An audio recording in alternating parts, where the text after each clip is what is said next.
There was a smell that used to roll out of a black kitchen window on a Saturday afternoon that told you everything you needed to know before you even walked through the door. Sweet corn and hot grease, a cast iron skillet singing against a stove eye. Somewhere between 4 o'clock and supper, in 100,000 houses across the South, and later, up north in kitchens that still smelled like the South even when the snow was falling outside, cornbread was happening. And it wasn't the same cornbread in every house. That's the part folks forget. Grandma's cornbread from Macon, Georgia didn't taste a thing like her cousin's cornbread up in Detroit. One had sugar in it. One would slap you for even suggesting sugar belonged in cornbread at all. Both were right. Both were home. Family, if you were raised anywhere near a black kitchen, between the 1940s and the 1970s, you already know cornbread wasn't a side dish. It was an identity. It told you where your people came from before your people ever had to say a word.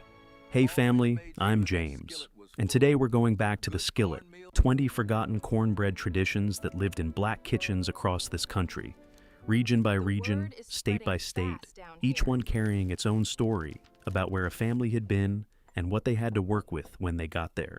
Now, before we get moving, if this is your first time sitting with me, do me a favor and hit that subscribe button. We're building something here, a place where these memories get held onto instead of let go.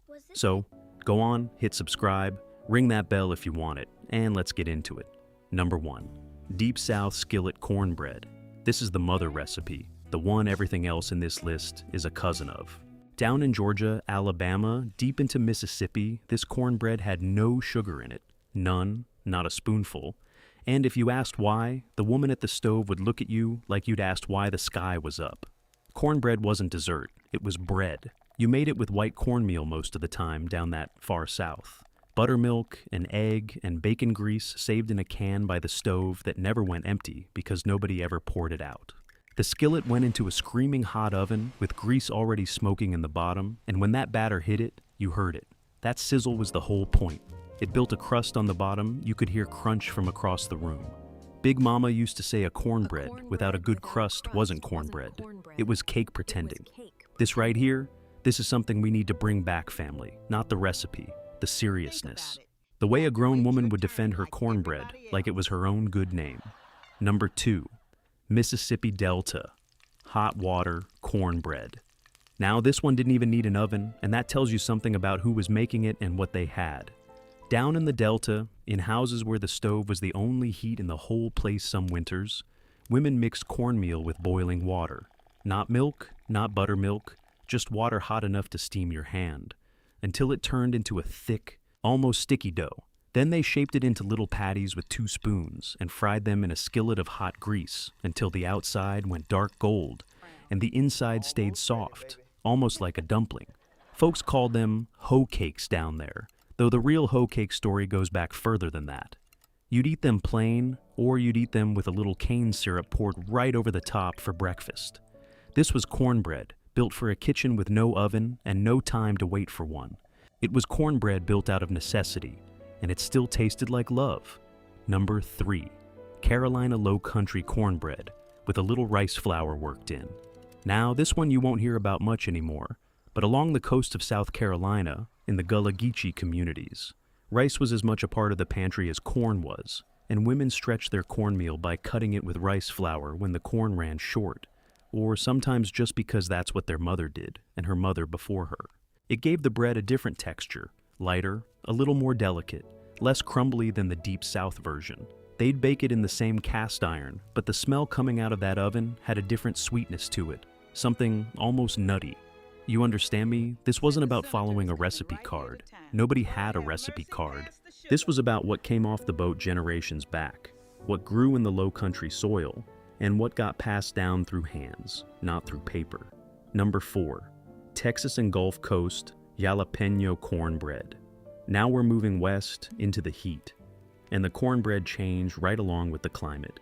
Down along the Gulf, in black communities in Texas and Louisiana, cornbread picked up a kick. Women would dice fresh jalapeños straight off the vine growing by the back porch, fold them right into the batter along with a handful of sharp cheddar if the family could get it. And that cornbread would come out of the oven with little green flecks throughout and a heat that crept up on you slow, then hit you all at once. My granddaddy used to say that cornbread was the only thing that could make a hot Texas evening feel like a good idea. Folks don't do this anymore near as much, family, this jalapeño tradition.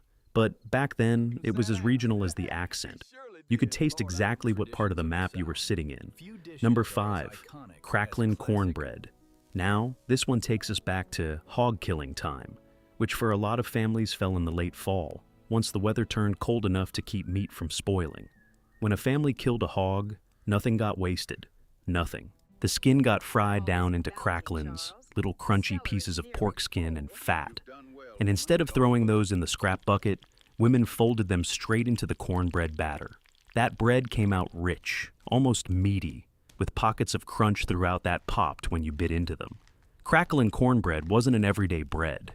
It showed up around hog killing season, around big family gatherings, and it disappeared just as fast as it came because everybody wanted a piece.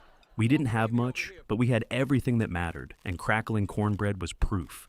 A whole tradition built out of not letting one single part of that hog go to waste. Number 6, Northern Migration Sweet Cornbread. Now, here's where the story turns. Family, because when the Great Migration carried black families out of the South and up into Chicago, Detroit, Cleveland, Philadelphia, something happened to the cornbread. It got sweeter. Some folks will tell you it was because those northern kitchens had easier access to sugar, and it just crept in over time. Some folks will tell you it was because the cornbread was trying to comfort people who were homesick in a cold city that didn't smell or sound like home.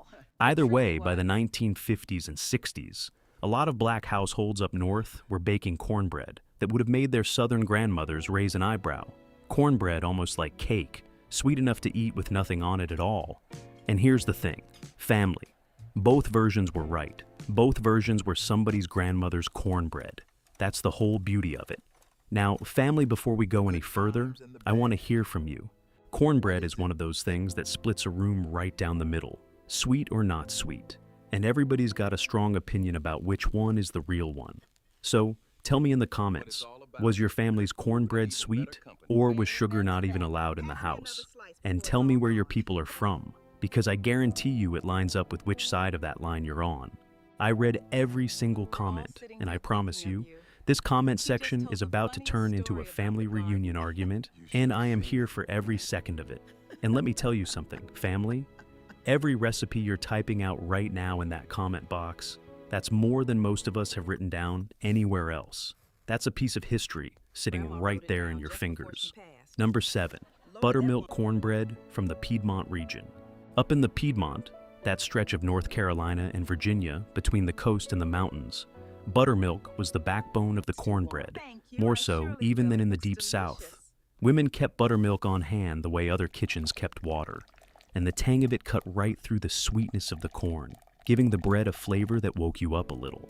This cornbread had a slightly denser crumb, held together a little tighter, good for soaking up a plate of pot liquor from a mess of greens. Folks in that region would tell you buttermilk cornbread wasn't complete unless it left a little sour bite on your tongue, right after the sweetness of the corn. That's the whole trick of Southern cooking. Family, sweet and tart, rich and simple, sitting right next to each other on the same fork. Number 8, corn pone, sometimes called ash cake. Now this one goes back further than almost anything else on this list. Family, back to the earliest days when an oven wasn't even something most black families in the rural South had access to. Corn pone was cornmeal, water, a little salt, shaped by hand into an oval, and baked directly in the ashes of the hearth fire, or wrapped in a cabbage leaf or corn husk, first to keep the ash off it.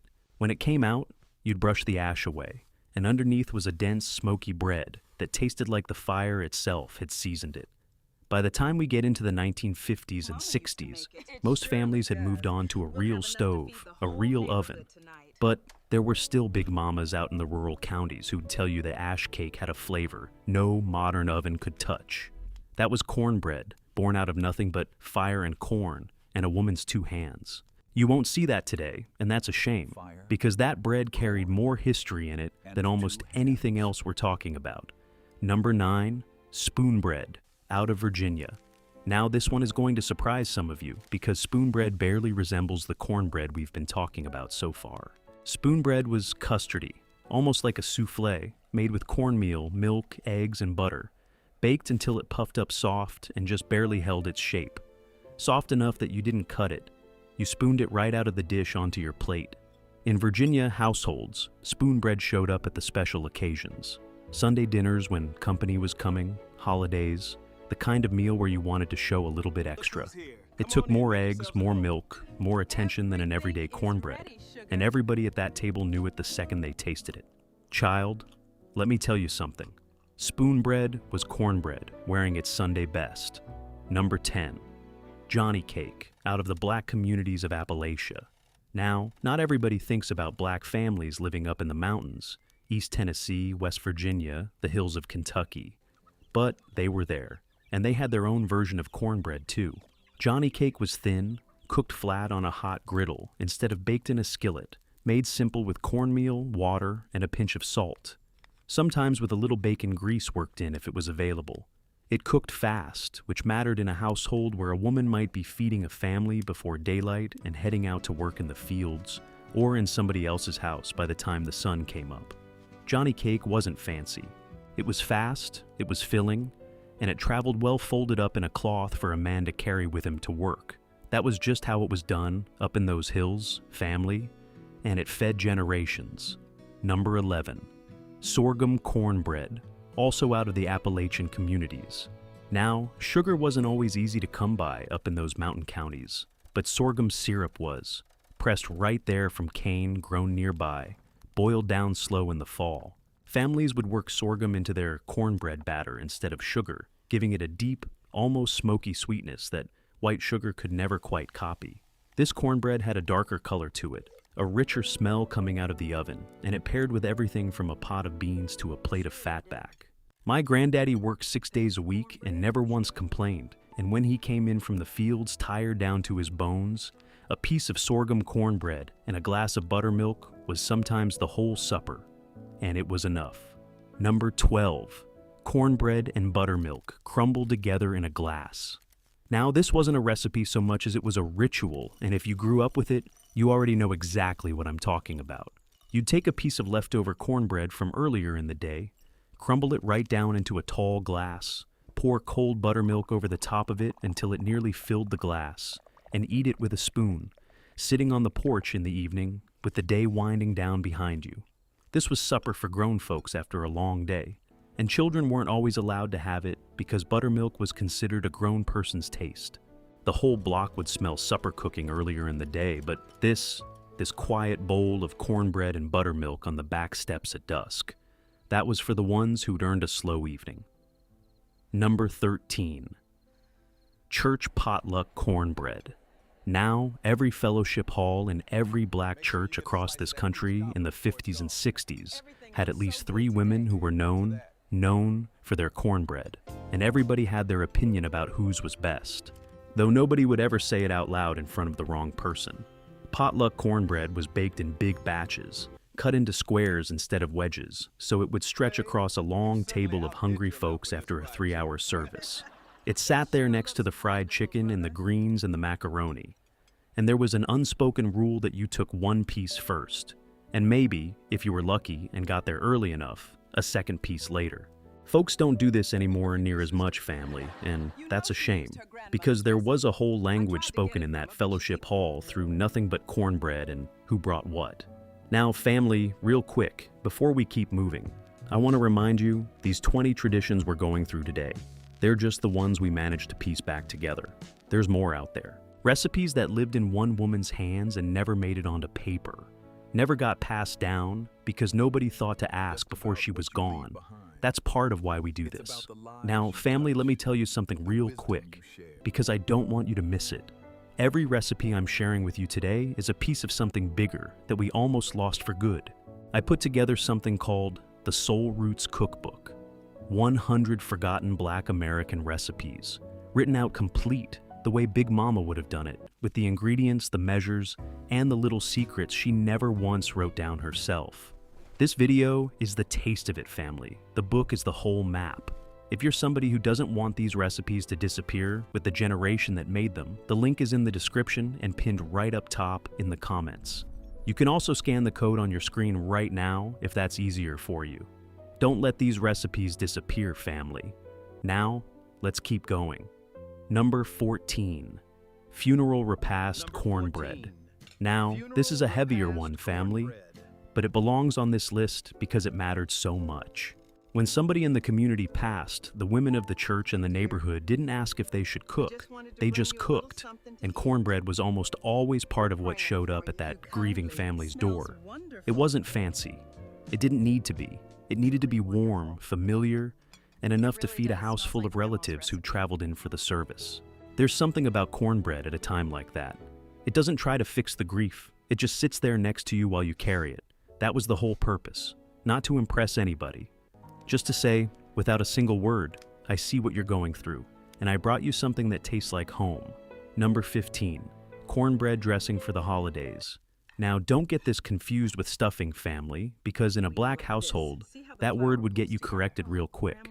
This was dressing, and it was built on a foundation of days-old cornbread, crumbled down and mixed with sautéed onion and celery, sage, broth, sometimes a little chopped boiled egg, and baked separate from whatever bird was cooking, not stuffed inside it. This was a Thanksgiving dish, a Christmas dish, the kind of thing that took a full day of planning because you had to bake the cornbread the day before on purpose. Let it go a little stale, so it would hold together right in the dressing. Big Mama, she used to say a holiday table without cornbread dressing wasn't a holiday table at all. It was just a Tuesday with better dishes. Number 16. Yellow cornmeal versus white cornmeal, the great regional divide. Now this one runs quiet underneath almost every recipe we've talked about today. But it's worth pulling out on its own because it says so much about geography and taste. Deep South households, especially further into Georgia and the Carolinas, largely stuck to white cornmeal, a milder, softer flavor. Move west into Texas or up into parts of the Midwest, where families landed during the migration, and yellow cornmeal started showing up more with its slightly sweeter, more pronounced corn flavor. You could set two skillets of cornbread side by side, made with the exact same hands and the exact same care, and just by the color, somebody who grew up right could tell you almost exactly what part of the map that cornbread came from. That's how deep this tradition ran, family. It wasn't just food, it was geography you could taste. Number 17, the Jiffy Box era and the hands that still doctored it. Now by the 1960s, things started changing in the kitchen, family, the way things always do. Boxed cornbread mixes started showing up on grocery store shelves, quick, cheap, convenient for a working mother who didn't have 3 hours to stand over a stove after a full shift somewhere else. And a lot of women bought that box. But here's the thing you need to understand. Buying the box didn't mean giving up the tradition. Women would crack that box open and then doctor it anyway, adding their own buttermilk instead of the regular milk the box called for, folding in their own bacon grease, maybe a little extra sugar or none at all, depending on which side of that old divide they came from. That right here, this is something we need to bring back, family, not the box necessarily, but that instinct. The refusal to let convenience erase what made it yours. Number 18. Hot pepper vinegar cornbread from the Gulf Coast fishing communities. Now, down along the coast, in families where the men made their living off the water, hot pepper vinegar sat on almost every table. Peppers steeped in vinegar in an old glass bottle by the stove. Some women started splashing a little of that vinegar right into the cornbread batter itself, cutting the sweetness with a sharp, tangy bite that woke up your whole mouth. This cornbread paired with fried fish, with gumbo, with anything that came off a boat that morning. It was cornbread built by families who lived close to the water, who understood that a meal needed a little brightness to cut through the richness of everything else on the plate. You won't find this version in most cookbooks, family. It lived and it stayed in those coastal kitchens, passed down mouth to mouth, not page to page. Number 19. Now, family, before we get to our last one, I want to ask you something. Go ahead and hit that like button if any of these have brought a memory back for you today.